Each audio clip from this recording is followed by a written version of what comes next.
አቤት መረጃዎችን በቅድሚያ ከሌሊቱ 7 ሰዓት ከ30 ትግራይ ክልል በአጽቢ ወረዳ ፈለገ ወይን ቀበሌ አካባቢ ላይ የድሮን ጥቃት ተፈጸመ። ህዝባዊ ወያኔ ሓርነት ትግራይ ከኦሉሴጉን ኦባሳንጆ ጋር ተማክረዋል። አለው አልሞትኩም አቶ እስክንድር ነጋ ከታላቅ የሚኒስትርነት ደረጃ ወደ ፓርኪንግ ስራ አስደናቂው የአቶ ገዱ አንዳርጋቸው ጉዳይ። ውድና ክቡራት ቤተሰቦች በዛሬ የዜና ወጃችን በስፋት የምንመለከታቸው አበይት ጉዳዮቻችን ናቸው። በመሆኑም ላይክ፣ ሼር በማድረግ እንድትከታተሉን ጋብዛለን። ወደ መጀመሪያውና ወደ አነጋጋሪው የቪዲዮ ጥንክርና አምራ።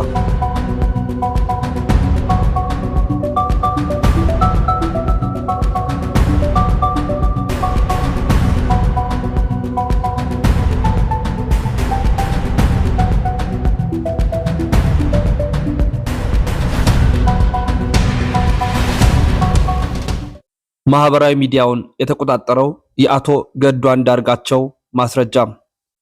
ቪዲዮው የተቀረጸው በድንገት ነው።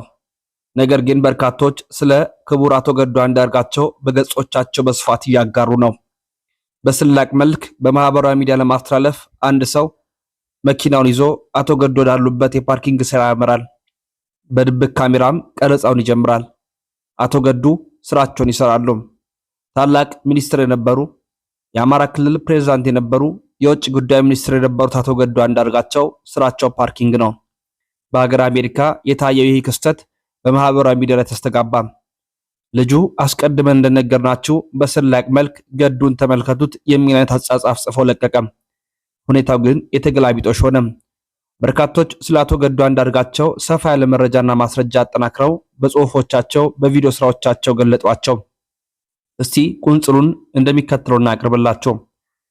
የአስተዋይነትና የጽናት እንዲሁም የትልቅነት መገለጫ አርማ የሆኑት የቀድሞ የአማራ ክልል ፕሬዝዳንት አቶ ገዱ አንዳርጋቸው።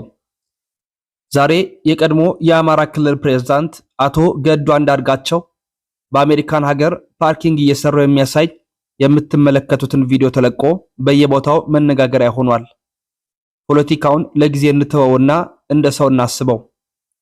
በአንድ ወቅት የክልል ርዕሰ መስተዳደር እንዲሁም ከፍተኛ የውጭ ጉዳይ ሚኒስትር ወይንም ሌላ ከፍተኛ ኃላፊ ሆነ ከሰራ በኋላ ከስልጣን ስትወርድ ባለፈ ክብርና ባለፈ ማዕረግ ላይ ተንጠልጥለ ከመኖር ይልቅ ስራን በስራነቱ አክብረ ዝቅ ብለ ሰርተ ቤተሰብን ማስተዳደር የአስተዋይነት፣ የጽናት፣ የትልቅነትና የራስ መተማመን መገለጫ ነው። ስራ አያሳፍርም። ሰውን የሚያሳፍረው ሳይሰራ መኖር፣ የህዝብን ሀብት መዝረፍና በሌሎች ላብ ላይ ተንጠልጥሎ መኖር ነው።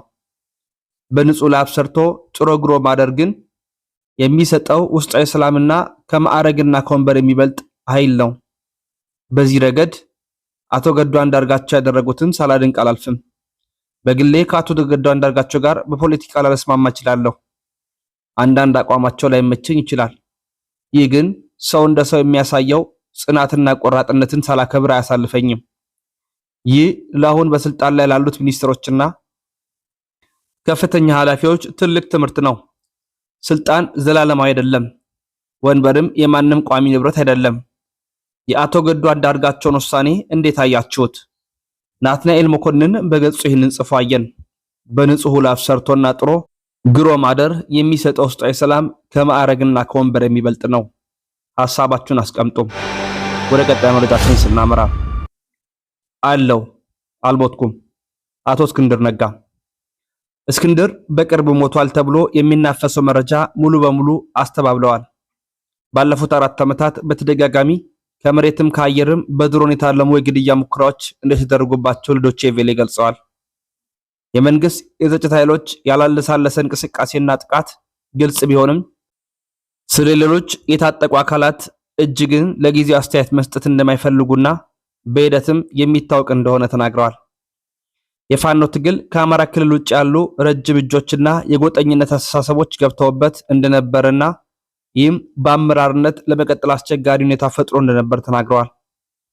የፋኖና የሌሎች አማጽያን ጥምረት የተቋቋመው በጊዜያዊ ሽግግር አመራር በምደባ እንደነበረ ጠቅሰዋል።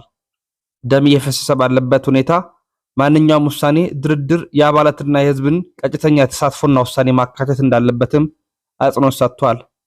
አለው አልሞትኩም የአቶ እስክንድር ነጋ ንግግር ነበር። ከትግራይ ወዳገኘናቸው መረጃዎች ስናመራ የድሮን ጥቃት ተፈጸመ። ዛሬ ሌሊት ከ7 ሰዓት ከ30 ላይ ትግራይ ክልል በአጽቢ ወረዳ ፈለገወይን ቀበሌ መብርሂቶም በሚባል ልዩ ቦታ በሊጋ የሚገኝ የሱር ኮንስትራክሽን ካምፕ የድሮን ጥቃት መፈጸሙን ታውቋል። በተፈጸመው የዚህ የድሮን ጥቃት በሱር ኮንስትራክሽን መጋዘን ውስጥ በህወሓት ተከማችቶ የነበረው የጦር መሳሪያ ላይ ከፍተኛ ጉዳት መድረሱና ለሰዓታትም ፍንዳታው እንደነበረ ተነግሯል። ከህወሓት ጋር በተገናኘ መረጃችን ህዝባዊ ወያኔ ሓርነት ትግራይ ህወሓት ትናንት ሰኞ የፕሪቶሪያውን ስምምነት አደራዳሪ ከነበሩት መካከል አንዱ የሆኑትን የቀድሞ የናይጄሪያ ፕሬዝዳንት ኦሉሴጉን ኦባሳንጆ በትግራይ ድንገተኛ ጉብኝት ማድረጋቸውን አሳውቀዋል።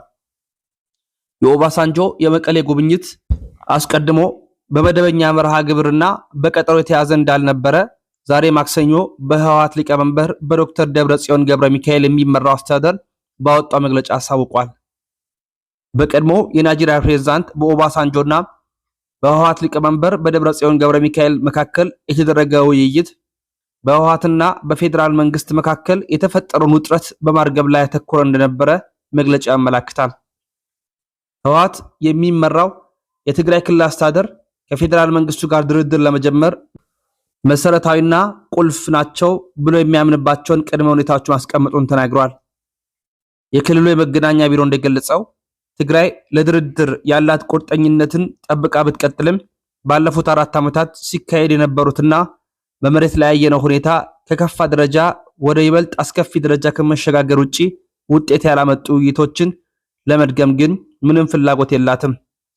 ትናንት ወደ መቀሌ ተጉዘው የነበሩት የቀድሞ የናይጄሪያ ፕሬዝዳንት ኦባሳንጆ ስለ መቀሌ ጉብኝታቸው እስካሁን በይፋ የተናገሩት ነገር የለም። የትግራይ ክልላዊ መንግስት መግለጫ ግን ከፌዴራል መንግስት ጋር ተወያይቼ በሚቀጥሉት 1 እና 2 ሳምንት እመለሳለሁ ማለታቸውን አስመላክቷል። የቀድሞ የናይጄሪያ ፕሬዝዳንት ኦሉሴጉን ኦባሳንጆ የፌዴራል መንግስትና የትግራይ ክልላዊ መንግስት የገባበትን እሰጥ አገባ ለመፍታት ይሳካላቸው ይሆን? እስኪ ሐሳባቸውን አስቀምጡ። በመጨረሻ በጂጂጋ ከተማ የመድኃኔዓለም ቤተክርስቲያን በተደራጁ ሰዎች ጥቃት ሙሉ በሙሉ መፍረሱን የሶማሌ ሀገረ ስብከት አሳወቀዋል።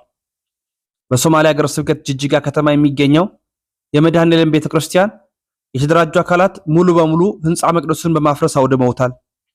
ይህ ድርጊት ሲፈጸም የሚያሳይ ቪዲዮም የሶማሌ ሀገረ ስብከት በገጹ የለቀቀ ሲሆን የክልሉ መንግስት ህግ እንዲያስከብር ጠይቋል። መሰል ተግባራቶች ፍጹም ተቀባይነት የሌላቸው ነገሮች ናቸው። እነዚህ ቡድኖች በፍጹም ሰላም ወዳዱና ተከባብሮ የሚኖረውን ህዝብ አይወክሉም። በምስሉ የምትመለከቱት በዚህ ህገወጥ የማፍረስ ተግባር የተሳተፉትን በግልጽ የሚያሳይ ነው። በመሆኑም የሶማሌ ክልል ጸጥታ አካላት በቁጥጥር ስር አውሎ ተገቢውን የሆነ ህግ እንዲያስከብር ጥሪ አስተላልፈዋል። መረጃው የሶማሌ ሀገረ ስብከት ነው። የተወዳችሁ ቤተሰቦቻችን እኚህና ሌሎች መረጃዎችን በየዕለቱ እናቀርብላችኋለን። ቤተሰብ በመሆን አጋርነታችሁን እንድታሳዩ የጋበዝ ተሰነባበትን።